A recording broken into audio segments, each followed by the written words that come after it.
It was a late summer afternoon, the kind where the lake sparkled under the golden sun, and the gentle breeze rustled through the trees lining my property. My family had spent the morning maintaining the shoreline, repairing docks, and enjoying the peace of our lakefront retreat. But tranquility, as always, was fleeting when Karen number 36 decided it was her turn to assert authority. Karen had organized an elaborate HOA party at the edge of my property, complete with loud music, food trucks, and decorations sprawling dangerously close to the boundary line. Flyers had been distributed to neighbors, inviting the entire neighborhood to celebrate community in a location that, she assumed, was neutral ground. What she did not account for was that the land she had chosen for her festivity encroached on my private property. I received word from my surveillance system that the preparations were underway. Drones captured the setup, and cameras lined the boundary where her decorations now threatened to trespass. I approached the situation methodically. The goal was clear: protect my property without escalating unnecessary conflict, but also ensure Karen and her guests understood the boundaries and consequences of overreach. I stepped onto the lawn in full view, badge and documentation at the ready. Karen, spotting me, waved dismissively. "Oh, come on.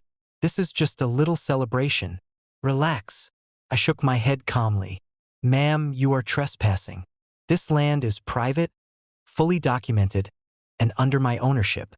Every structure, decoration, and setup that extends onto my property must be removed immediately. If not, law enforcement will be involved."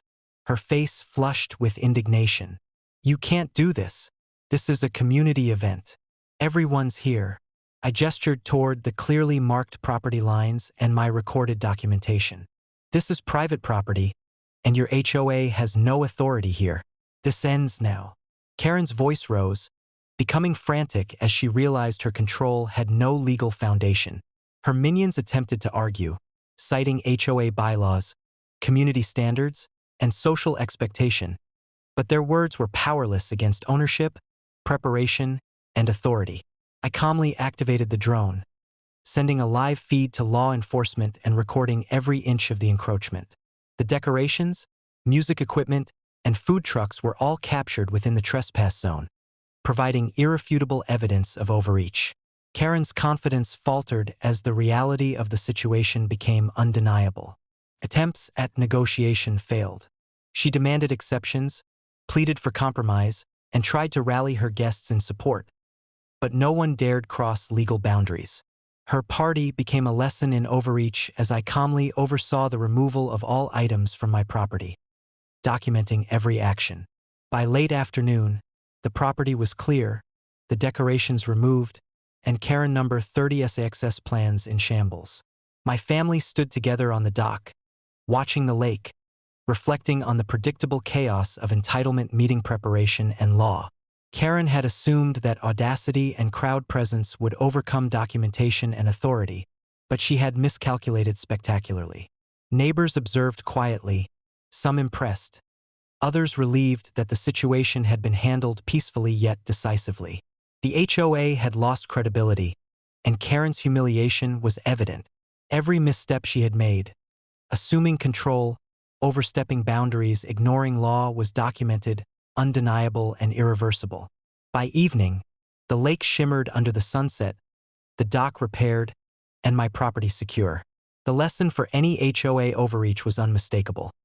No amount of planning, crowd manipulation, or perceived authority can override clear ownership, preparation, and legal enforcement. Karen number 36 had learned, in the most public way possible, that entitlement meets consequences when faced with strategy, documentation, and lawful power. My family had successfully protected the land, reaffirmed boundaries, and preserved both peace and authority. As the sun dipped below the horizon, the lake reflected a calm serenity, masking the chaos that had unfolded hours before.